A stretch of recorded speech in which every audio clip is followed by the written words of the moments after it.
Welcome to episode 175 of the Ski Podcast, and thanks for joining us, listener. Today is a special interview with BBC Ski Sunday presenter Chemmy Alcott. Now, in this episode, we go behind the scenes at Ski Sunday, looking at how she filmed different features for the show this winter, including unscrewing 100-year-old skis from a wall so she could try them out on snow, wanting to go grass skiing with Dave Ryding, and what it's like taking on a downhill course almost 10 years after you've retired from racing. We also discuss the many injuries she has suffered over her 20-year racing career. Now, regular listeners might notice the audio is slightly different from normal. That's because this is an edited version of an Instagram Live, which was hosted by Chemmy and arranged by Ski Mojo, for whom she is an ambassador. And full disclaimer here, I also work with Ski Mojo, but I don't think this diminishes our conversation in any way. It was great to catch up with Chemmy and go behind the scenes of Ski Sunday, and I'm sure you'll enjoy our chat too. I'm really quite excited about the opportunity to chat to you. We tend to catch up on a fairly regular basis, but I haven't spoken to you since the beginning of the season, I think, and a lot has happened in between. So I'd just like to thank Ski Mojo, who've arranged this opportunity for us to have a little chat. And, I've been following you via Instagram, and there are lots of really interesting things on there. I love following your content, and I've got so many questions about, this winter season in general. So I don't know if you're happy. I wonder if we could just, start off with Ski Sunday, because it's such a vicarious pleasure watching Ski Sunday every week during the winter, whether you've got a ski holiday coming up imminently or not. It's just brilliant to be able to see yourself and Ed and all the other presenters, out there in the mountains. And the racing isn't always necessarily my thing. I enjoy watching the racing, but I much more enjoy the features. Everyone has an opinion on what they want more of on Ski Sunday. And we listen to but it's a show for the masses. Even, in fact, would you believe that 30% of the people who watch Ski Sunday don't ski or snowboard? That's an interesting fact. Okay, I didn't know that. I can kind of believe that, I guess, because it's still athleticism. People don't would necessarily watch football or other sports without necessarily being involved in them, and it's great to see the best people in any sport do their job. But for me, it's the features that are the key bit. And one of the ones I wanted to ask you about was something that I think you did quite early on in the season when you were in Wengen. There was a brilliant feature with the Ladies Ski Club. I think they're celebrating their 100th anniversary this year or something like this. And you actually dressed up and skied on equipment that was, I don't know, you tell me, how old was it? Okay, so this is quite an interesting one. So I have been a supporter of the Ladies Ski Club for my whole life. They were very kind to give me a grant, and they're really imperative to the development of any young female skier in the UK, and they have so much passion for the sport. And then last year, it came to my attention that this year was their 100th anniversary, and it was 100 years until since these amazing women had gone out there and hiked up these unpieced piece on these old skis and launched themselves down it and formed the Ladies Ski Club. And so I said it'd be really great if we could try and get that on Ski Sunday. And it's very challenging. I don't get a say actually into what goes into the show unless it's the kind of ski show, social at the end, the freedom bit that we're passionate about showing. And the producer was like, right, we'll go and film something and we'll try and put it in at the end in a news section. And went over to Mirren and to her. I was having dinner the night before, going through this concept and writing the script. It was quite exciting for me because I got to write the whole thing. And they were like, right, well, with your skis, we've got this plastic wood laminate sticker that we can put on your slalom skis. And I was like, oh, that feels like a cop-out to me. Like, I really want to do this piece justice. And we happened to go to dinner at this guy's house who has a huge history of skiing. And he had these 100-year-old skis that used to be in a museum on his wall. And I looked at them and I said, oh, what about those? And he's like, yeah, I would. I mean, they're not skiable. And I was like, well, can we get them off the wall? So after our spaghetti bolognese and maybe a few glasses of wine, we got these skis, undrilled them from the wall. And I'm looking at them going, okay, yeah, right, this is the right era. Didn't have any edges, because the way the skis were at the beginning, they didn't have edges. And then the wooden skis, you know, supersonic technology had these edges, but these were completely old school. And I thought, these are wicked. And then I was thinking, okay, I've got 12 hours until I want to start filming. How do I find boots? And so I called a few people and they said, listen, we don't have boots from 100 years ago in your size, because obviously women didn't ski that much, so there weren't many pairs of those leather boots. And I looked down and I looked at my snow boots for the season, which were these, I mean, it's Kurt Geiger, the brand is irrelevant, but these leather, actually they're vegan boots, so they're not even leather. At like 11 p.m. the night before, I tried my normal, you know, walk around shoes in these wooden skis, and I thought we could make this happen. But the whole time, actually, the Ski Sunday team were rather nervous about this. So they were like, no, don't do it. Anyway, went out the next day. The epic team in Mürren had set a slalom. I didn't actually realise that no one did slalom originally. They just went downhill because these skis are unbelievably brutal to turn. I mean, I couldn't turn. I watched the footage again earlier today, and they looked incredibly difficult to control. It's almost impossible to imagine how anyone could have skied in them, even if they were just not going through a slalom course, just skiing downhill. Yeah, so anyway, so I did the slalom 9 times and I fell 8 times, and eventually I did it. But I said to the guys, I was like, we need to show me falling, because obviously I do unfortunately still have an ego when I ski and I want to be good, but how brutal this equipment was and how far we've come since those skis. And it was amazing what they used to manage to achieve on those skis, because I can tell you what, the 155s that I ski on day in, day out are a hell of a lot easier. For sure. Well, I mean, it was very impressive. So I've got to track back to this. So you're sitting in someone's house and he's got a pair of skis drilled to the wall, and you decided, oh, you know what I think is a good idea?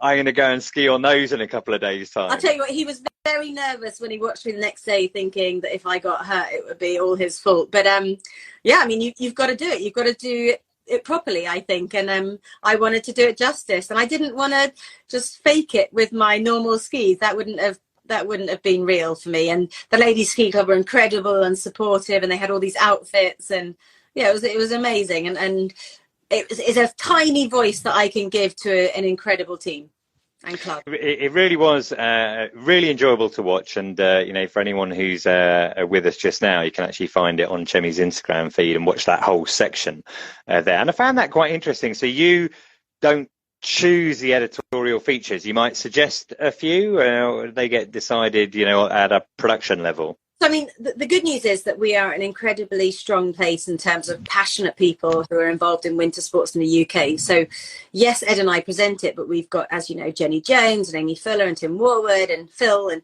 all these incredible guest feature presenters who tend to get the features. And you sometimes pitch them. So I've pitched a few in the past, and you can pitch ideas and they've got to see how it fits in. And I know pre-Olympic year, most of our features are on athletes and athletes who are going to podium.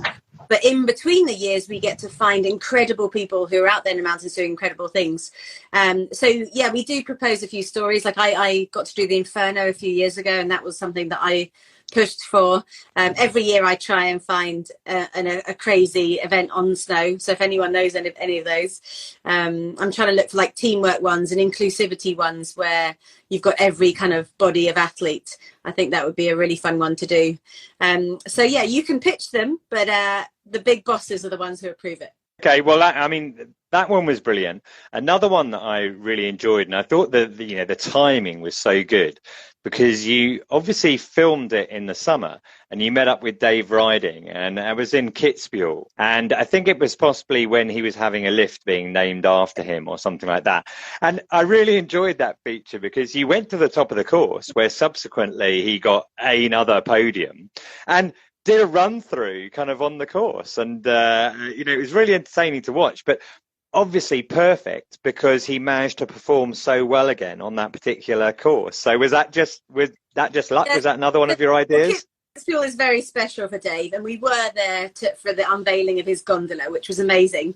I did actually originally pitch that we would grass ski down.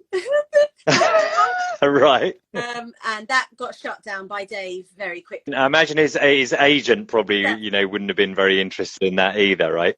Yeah, so we we just thought, let's walk down it. And I thought it was really interesting, coming from, obviously at the end of my career I was a speed skier, so the strife was more my thing than Dave's.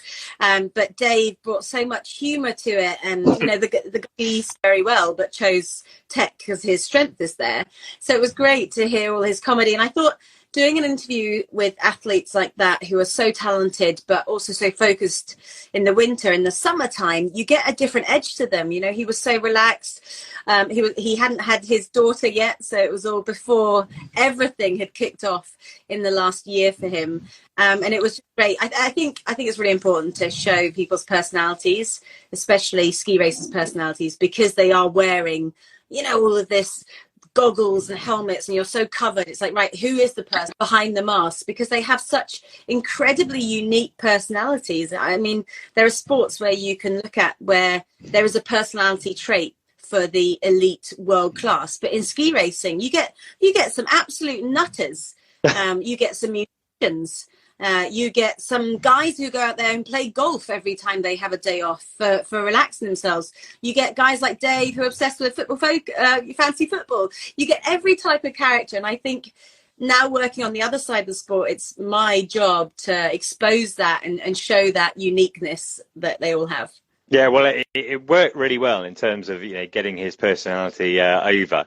But I just love the fact that you were able to time that with him yet again producing an amazing result there. And you were there at the time when he got his podium. I think you interviewed him maybe immediately afterwards as well. I mean, this is another interesting thing with Ski Sunday is the rights, and everyone always says to us, oh, why aren't you racing this race and this race? And actually you get a certain amount of rights for a certain amount of countries, and the Kitzbuhel slalom is never a race that we have the rights for. We didn't have the rights for it, and the same this year. But you're never going to write off Dave, the legend, the Kitzbuhel legend. Mm-hmm.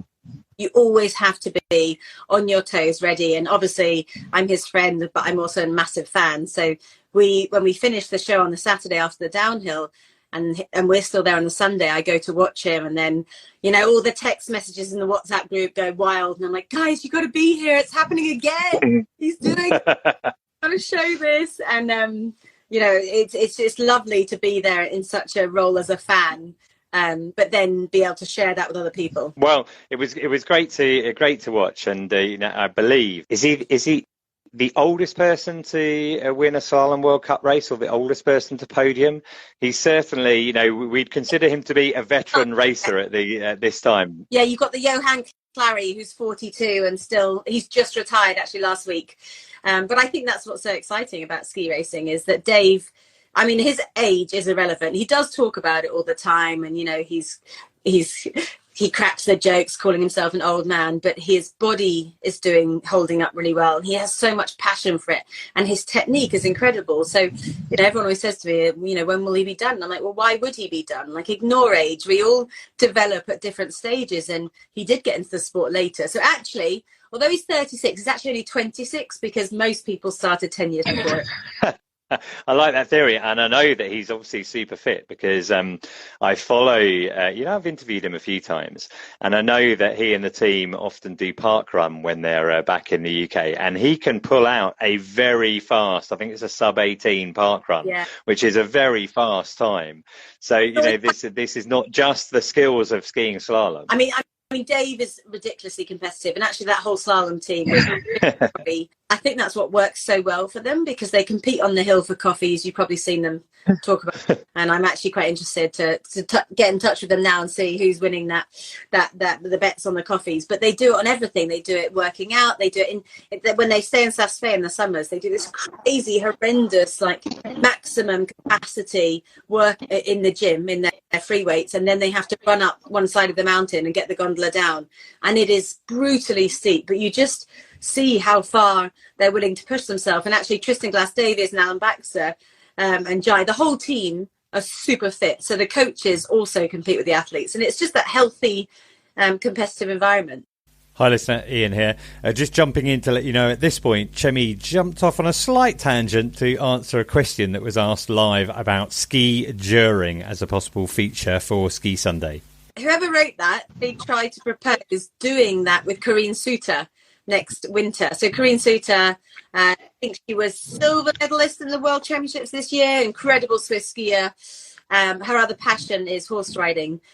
So I thought that would be a really fun thing to learn. And I've just seen, I mean, in America, the States, they have all these events where it's kind of like a ski cross, but you've got a horse pulling you on a rope along and everything. So, and it would be wicked to try. I used to horse ride. I used to get sent to pony camp because I had too much energy in the summer. So any camp, I wasn't that into horses, and I have a huge amount of respect for polo players because it's. Can I ask you about another, I guess this isn't a feature, it was more the racing side of things, the Meribel Downhill. Now, you know, for many years, or quite a few years, Graham was doing the kind of descents and filming that. And I think I'd asked you about that before, and you weren't necessarily sure about whether or not it was something that you were going to take on. And this was obviously the first time. And you know, it's been missed from the screen because it's thrilling to watch. I wondered how the decision to do it came about and what the process is, you know, to get to ski down a world championship downhill course as it was in that case. I mean, you're right. I did do a U-turn on it. And I think that is just the beauty of time and being forgetful. It took me a long time because when I retired, a surgeon who had done a lot of surgery on my right leg, basically took my retirement decision out of my hands. He said to me that if I crashed again with all the metalwork that I have in, then wouldn't have a lower limb on my right leg. It just wouldn't last. I mean, my bone has never healed. Now weight bear through this metal rod. So, I love ski racing, but I love skiing more. So it really helped me make my decision to retire, and I've given it a good go through 4 Olympics. But he said, look, you can't expect your body to be able to handle the forces of skiing 70, 80 miles an hour now and hold it together for the rest of your life. So that's why I steered clear of doing a camera run for so long. And then this winter, I mean, I'm always training. I'm always in the gym. I train so that my body is ready to say yes. I want to be able to be open to every opportunity that arises. And I know that I'm getting older, and after having 2 kids, there's definitely some weaknesses there. And then this winter, I felt good. The part of the Meribel track was a track that we used to race at the British Champs, and I was asked to do it. And at that time, I didn't really have a reason that day to say no. Right, okay, as simple as that. But then I got into the start, and the Fizz TD said to me, you've got to go hard on these first few gates. Don't take off any speed, because that first boss anglaise, the English jump, which was after 12, the 5-foot cutout jump. He's like, if you go off that without the speed that the other athletes have, you will tear your ACL on landing. I mean, he was so black. This was 2 minutes before I started. He was so black. Yeah. He was trying to be funny, you know, the old cultural misunderstanding. So he told me that, and I was like, right, okay. I mean, I had intended to stand up a bit more, but you know, you push out that start gate and your heartbeat goes, and you can't not return to the racer inside you. Your ego takes over. Yeah. Can I ask, when does this fit in relative to the competition? Okay, so yeah, I had begged to do a training run, and then do the live TV output on the Saturday. Yeah. So to do a training run on the Thursday, and then what happened was the Thursday went so well, that my first ever time filming and talking, that we just used that feed. I didn't even get to do it again, and I was like, oh, I could maybe do it better. And but no, it was amazing. I mean, everyone just kept saying to me, you're not a ski racer, you're a TV presenter. It's more about the stories that you tell. And obviously I've watched Graham do it incredibly well for years and years and years, and I kind of wanted to put my own stamp on it. But as soon as I started skiing, I literally went into racehead. I mean, I was making up stuff and names of tracks that I had 2 decades and putting them in this track. Like I was talking about rock and roll. And when I was a racer, if there was any time a roller or a double roller or a triple roller in a turn, if it was one roller, we called it Huey. If it was two, we called it Huey and Louie. And if it was three, we called it Huey, Louie and Louie. I watched it earlier today, and I was like thinking, wow, that's a very strange name for features on a course in France. So, your race head just starts and basically didn't have inner monologue. I was very lucky.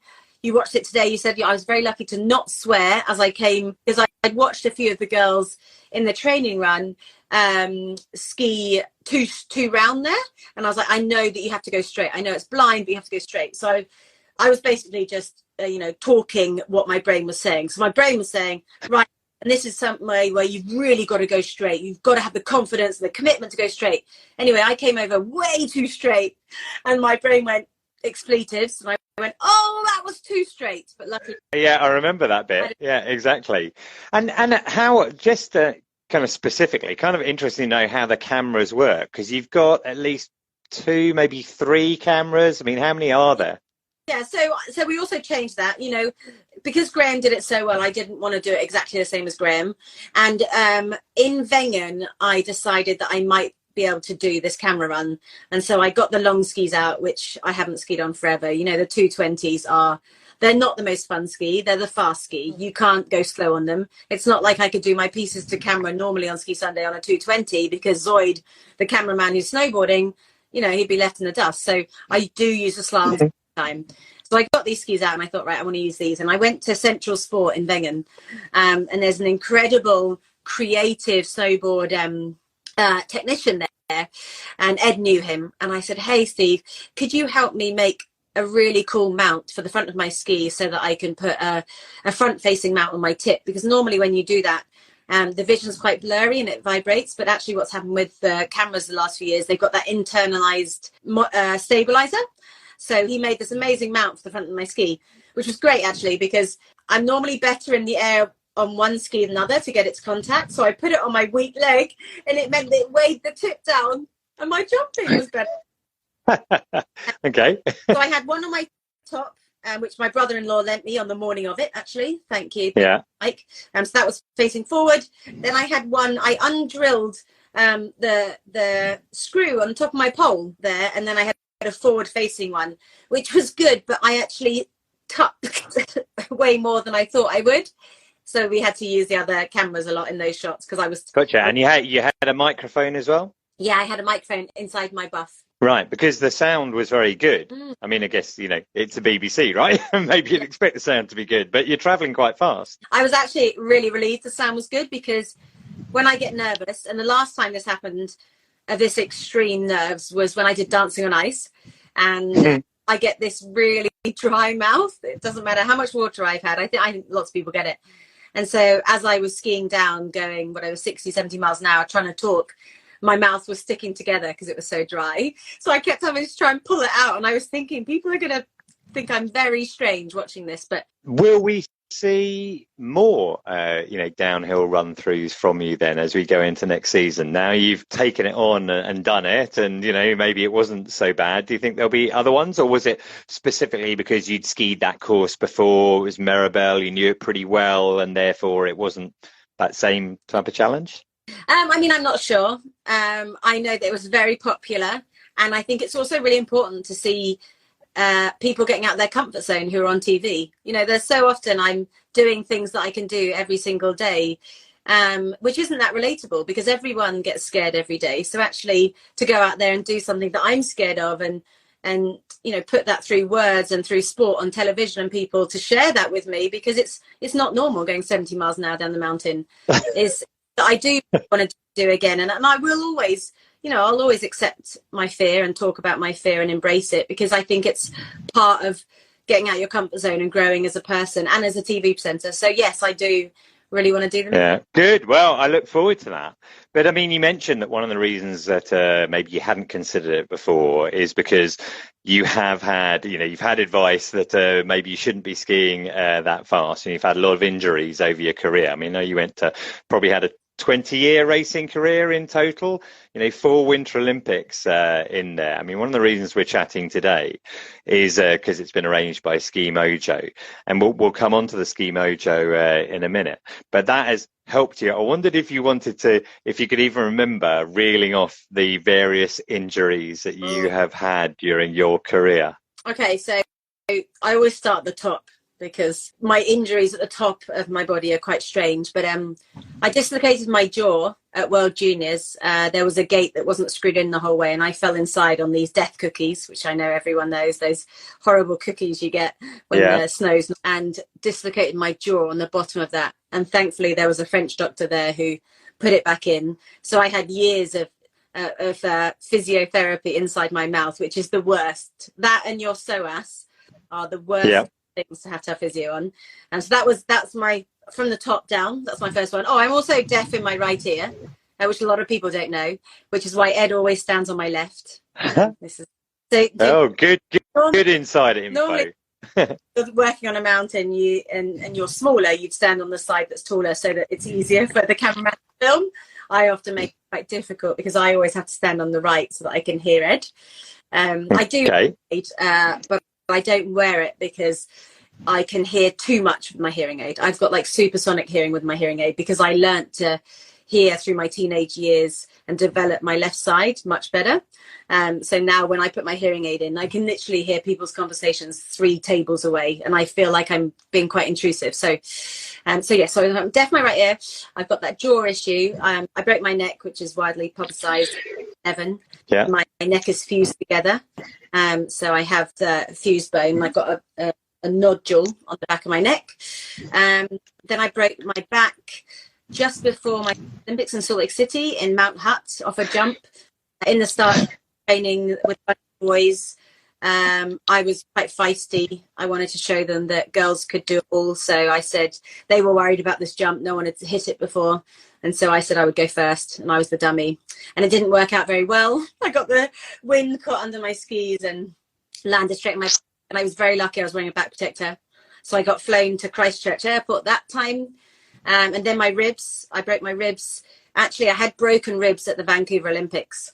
I'd broken them in a training in the Kiska just beforehand. And I remember, because the Olympic Village has everything. And so we went to the medics there, and they made me this chest plate, like one woman chest plate. I mean, it was quite embarrassing because I was still quite young, and I was there in my bra, and all these people had this like paper mache stuff to try and protect my ribs for the race. So I had this crazy cool chest plate made, which I unfortunately lost, because I think that would be quite a fun memorabilia. And going down, I've had lots of groin tears. Because I've got such strong legs, my core was never strong enough. So I had instability through my hips, and my core wasn't strong enough to hold that. So that's something that I do now, a lot more Pilates based work, so that I'm a bit more all-rounded. And then when we get to my knees, I actually fired with 2 ACLs, very important to say. And then I was at the ski test, and I was doing a tug of war on skis, which is a very stupid movement pattern to do, because obviously I wanted to be strong. So I dug my edges in, and then I was pulling the rope this way, and I remember crawling out this circle, these people egging me on, and I knew that's what a torn ACL was. And then on my other leg, so I had the compound tib fib, shattered the leg, multiple pieces, broke through my... Was that in a single accident? Yeah, that was 2010 in Lake Louise. That was the big one. And I had multiple surgeries on that. So I had the external cage, I had plates, then I tried to have no metal work, and now I have the nail down the bone marrow, but I didn't actually have bone marrow because it's so messed up. So that was a very complex surgery. Then I broke my ankle. That was 2 weeks after I won the second run in Solden World Cup in 2008. So that was going to be my big year of greatness. And then I broke my ankle. And then this is a weird one, getting down to the feet. I was born with banana-shaped bones in my feet. Now, my mum was a swimmer, an international swimmer, and she had these huge paddle feet, and I inherited those. So actually, in 2006, just after my mum passed away, I wanted to take some time to come to terms with that and take time away from the sport. And so I decided to have corrective surgery on the bones in my feet. So I had them all broken and realigned. And I was in a wheelchair for 5 months. I think. Right. Okay. Have we got to the bottom now? That was head to toe.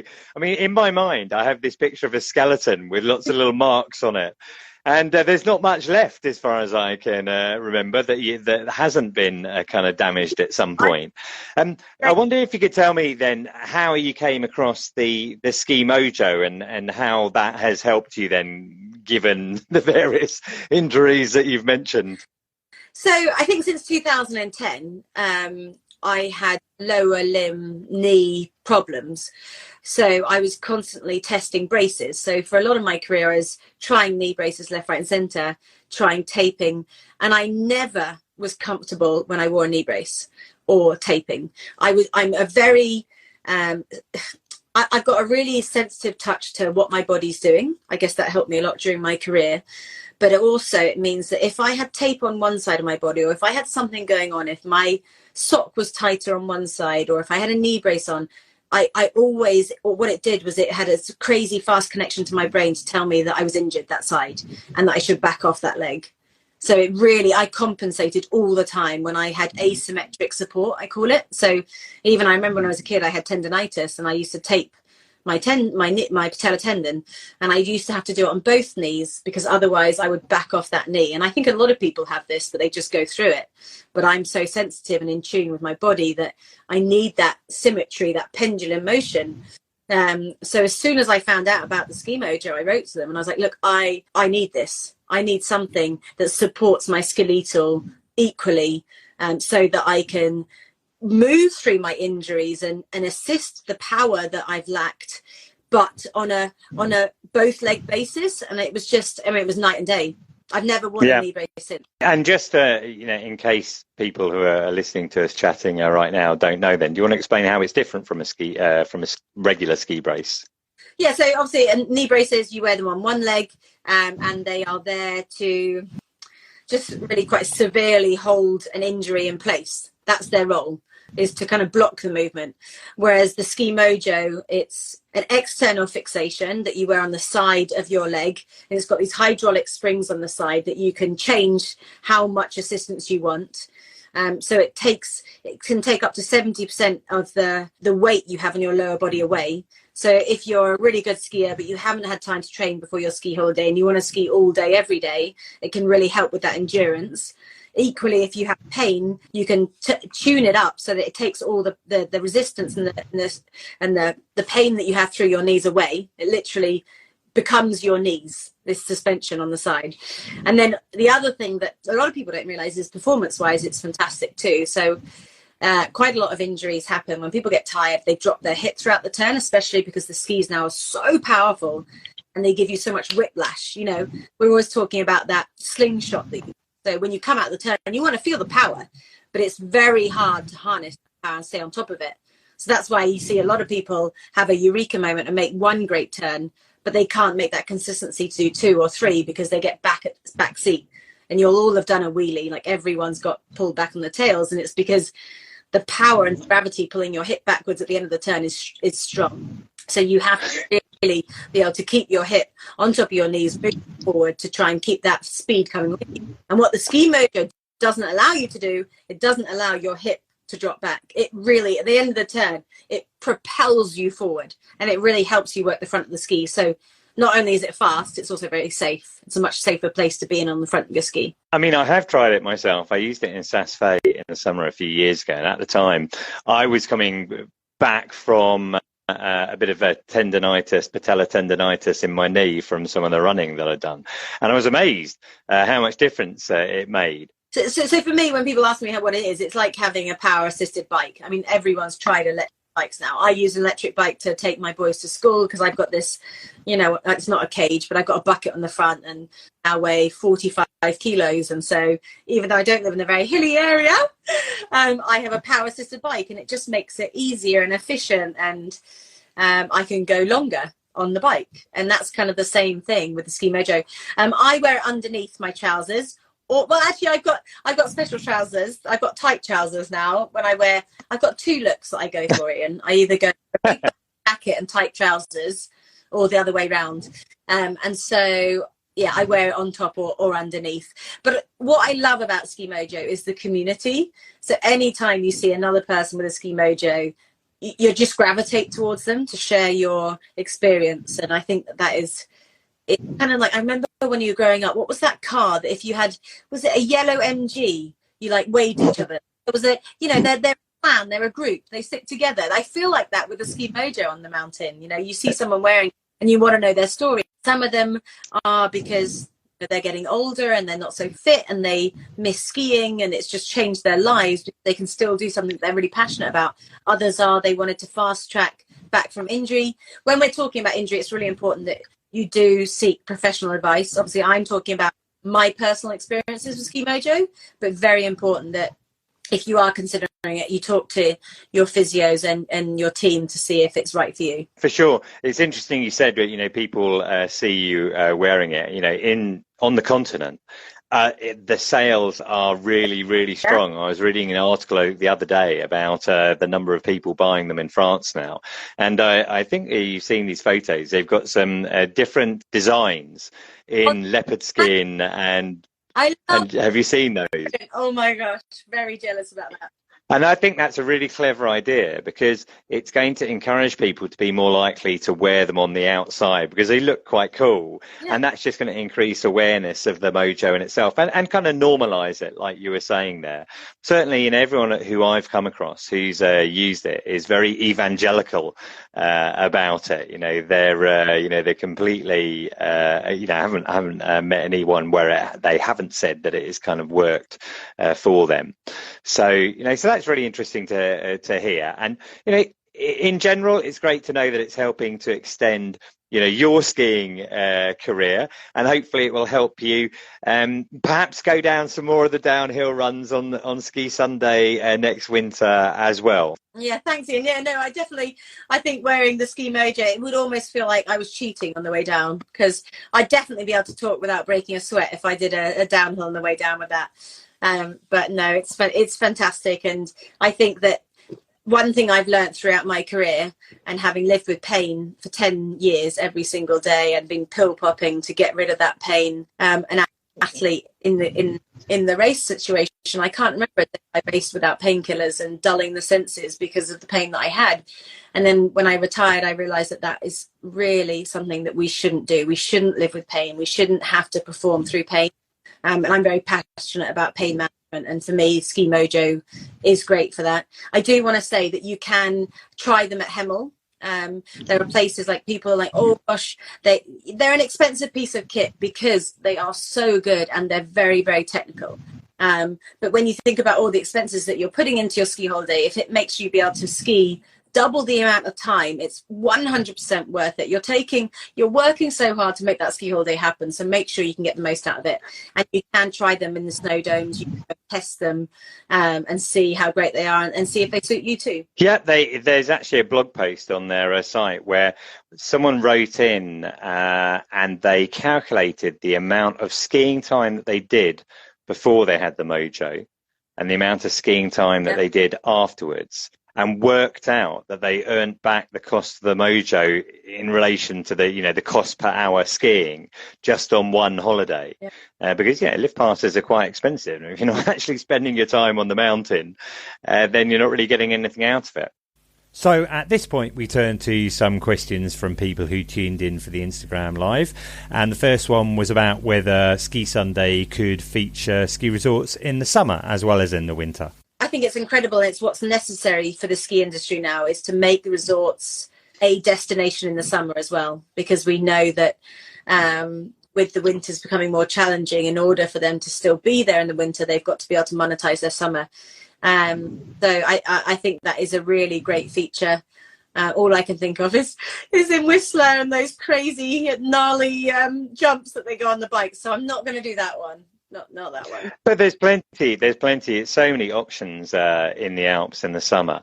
I've spent a family holiday out there, and destinations, for example, like Chamonix is a fairly obvious one, which is really busy in the summer. But Tignes, for example, I've been there with my kids before. They have so many activities there. You can obviously do things like, hiking, etc. But they've got archery and air rifle shooting and trampolining and tennis, and they've got the wonderful lake there, so you can go paddleboarding and canoeing, etc.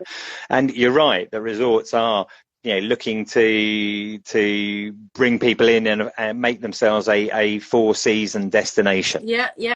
The next question was about skiing in Scotland and whether that could feature more on Ski Sunday. I have to talk about Tim Warwood's feature skiing in Scotland, because this year I watched it and it was just magical. It looked unbelievable, and we are so on our kind of doorstep. The more people go, the better they can have the infrastructure there to get more people on the slopes and have a faster turnaround on lifts. And I think our winter in Scotland has been much more consistent than other places in Europe. So, yay, Ski Scotland. So that was the end of the questions, and Chemmy had to rush off to go and put her children to bed. So let's move to the close. I'd like to say thanks very much for your time today. And, I look forward to watching Ski Sunday again, as I do every year.